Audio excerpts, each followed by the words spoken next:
Hi, Cindy Pearson here, student number EST 004753 for the Diploma of Life Coaching.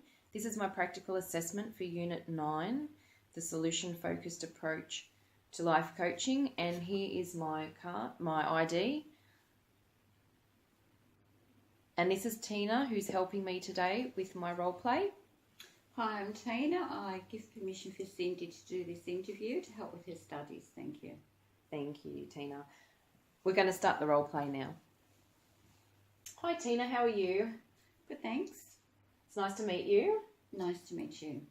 How's your week been going so far? Really good, thanks. I've had a really good week at work. Keeping nice and busy. Great. And what do you do for work? I'm actually a receptionist for a large firm. I make all the appointments, deal with the clients, deal with the phone calls, the paperwork, non-stop. And it sounds like you enjoy it? Oh, definitely. I've done it for years. It does keep me busy. That's great. And what else do you like to do? I have my children. I have my home life. The thing that I like to do, this is actually why I'm here, is I love walking. But I just find that between my work commitments, my home commitments, I seem to have no time left in a day, and I'm too lazy to get doing what I want to do. I would love to be able to go for a walk, but I just can't seem to fit it in. So time management's a bit of an issue outside of work? Definitely, as I said, I seem to be indoors, whether it be at home, in the car, at work. That's my day after day. I don't seem to have time for me or get out and smell the roses type thing. Okay, and you mentioned that you feel that you're lazy, but it seems that you just really want relaxation, that relaxation is important to you. Yeah, it's definitely important. I would love to be able to walk because it clears my head. It just makes me feel relaxed. It makes me feel it's not the fast pace that work and home and everything is. And as I said, by the time you get to night time, you just feel lazy, it's a different thing altogether. But relaxation is quite a positive aspect in life. It's very important. So I don't think that it's a bad thing that you're wanting to have that time out. But you want to look at how you can incorporate walking into your busy working week, because you really like to get out and to definitely go walking. I'd love some me time and to be able to achieve it somehow. But as I said, I just find at the end of the day, I'm too lazy. It's full on, and I can't seem to fit it in. All right then. So if I was just to ask you, I want to introduce a scaling question, and we will do this at the beginning of each coaching session because it's just a way for both of us to measure your progress. And we have to have a starting point. We've got to find out where you're feeling right now, where you're feeling that you're sitting on this scale. So if I was to say, give you a scale of 1 to 10, 1 being the worst case scenario in this situation, and 10 being the best outcome of this situation, whereabouts on the scale do you find that you're sitting now? I'd say about a 4. Okay, so what's the reason for giving it a 4? I give it a 4 because, as I said, I feel that I'm fulfilling everyone else's needs, not my own, but I just can't fit it in. So that's why I would say a 4, because it is important to me. It's important that I do something healthy for me, something I enjoy. But between work, home life, there's no time left to do what I want to do. All right, so say if we wanted to look at how we could get you to take that next step or two to get to, say, a 5 or a 6 on the scale, what would you have to do to get from A to B, like to get from 4 to 5? To find that I'm able to incorporate my walking each day without being too lazy at the end of the night. Okay, well that brings me to my next question. So there was actually a starting point of 4. You didn't actually start from 1. So what's in my mind now is, was there a time in the last week or two where things were different, where you might have had time for walking?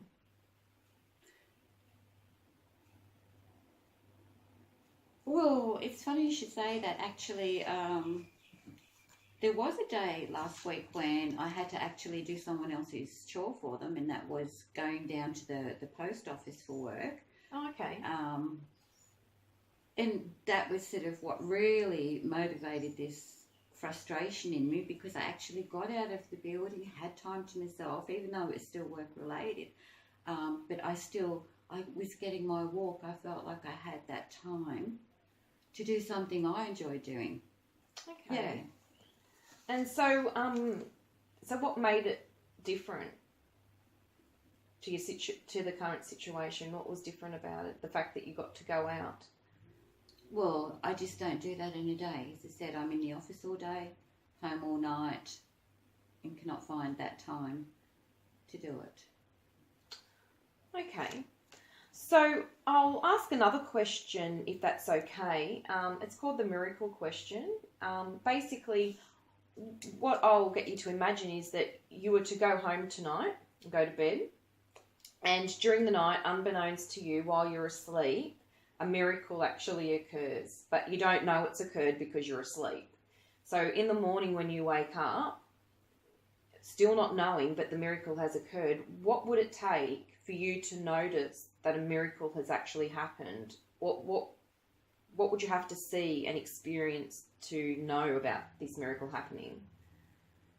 I would wake up feeling that every day I would have the time to actually fit in my walk. My needs could be dealt with.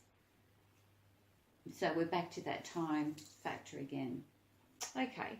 And what would it mean for you for that to happen? How would it make you feel? I think I would feel healthier, more relaxed. It would take off a lot of the daily pressure. It would feel like me time, if that makes sense, rather than doing for everybody else. So it would be important to me for my healthy well-being. Okay. And how would others see you if this miracle had already occurred? How would it affect your relationship with others and how they view you and see you?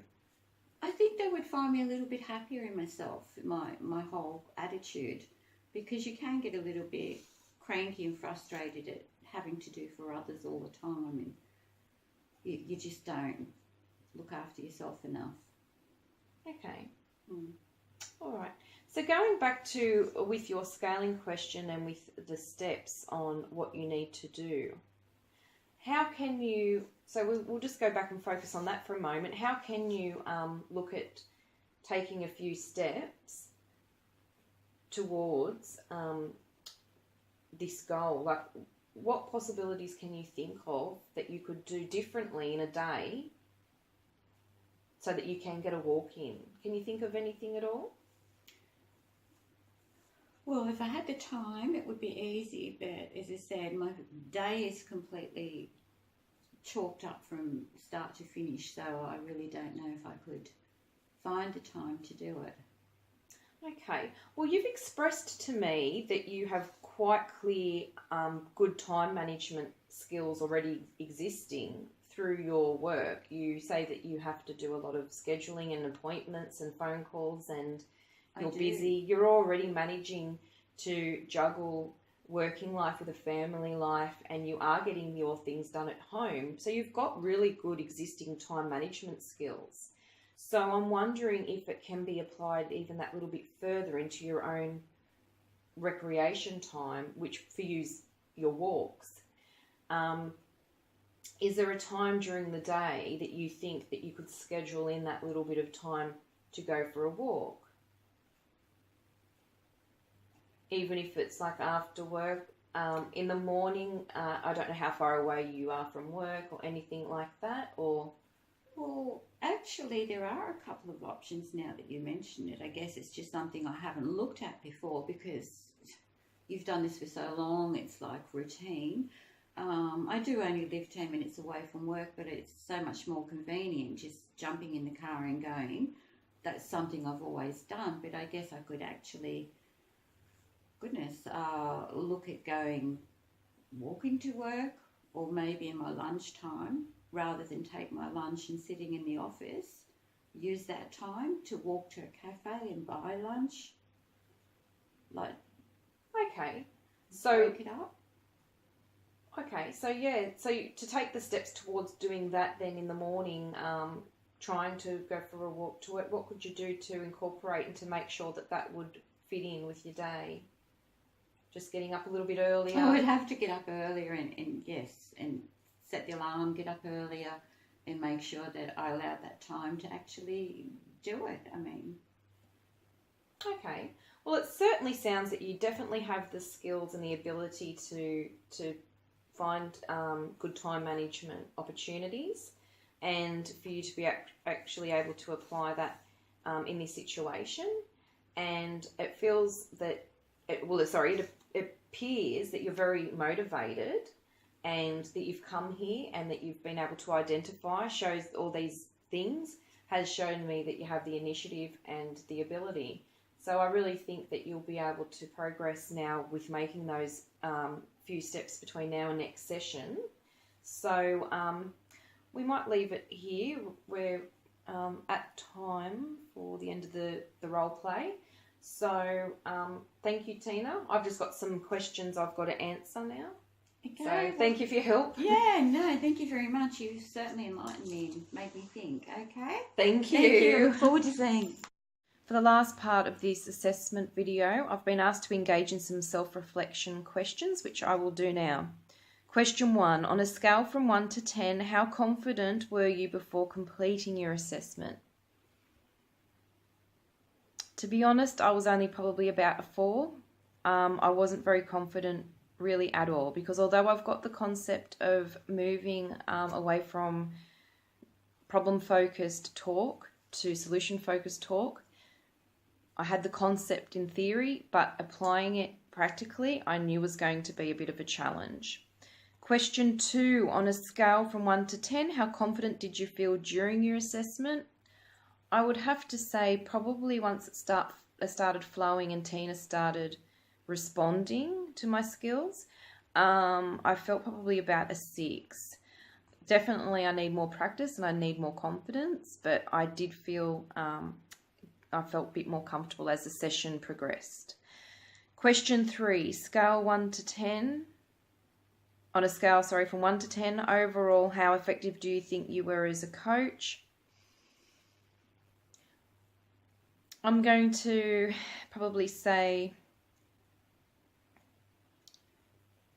a 6 or a 7. It's a hard one, basically because I felt that I did apply some skills quite well. Because I was getting a good response from my coachee. However, I really do still feel that I need a lot more practice, practical practice. Question 4, during which part of the assessment did you feel the most comfortable? I felt the most comfortable building my rapport at the beginning of the session. I find that I've got these skills quite down pat. All skills can always be improved on and practiced further, but I really do feel that I've done well with that. Question 5, during which part of the session did I feel the least comfortable? I was just really uncomfortable with not having enough confidence, moving from the problem-focused talk to the solution-focused talk, because I'm so worried that the flow isn't going to continue with the progress of the session, that we'd be stuck or something. I was nervous about that. And question 6, what if anything would I do differently next time? I would say I would, just between now and next time, I'd do a lot more practice with those skills of transferring from the problem focused to the solution focused. And apart from that, I'd have to go back through and have a look at what other areas I think I need improvement on. I'm a little bit nervous, so I can't off the top of my head think of any more at this stage. Thank you.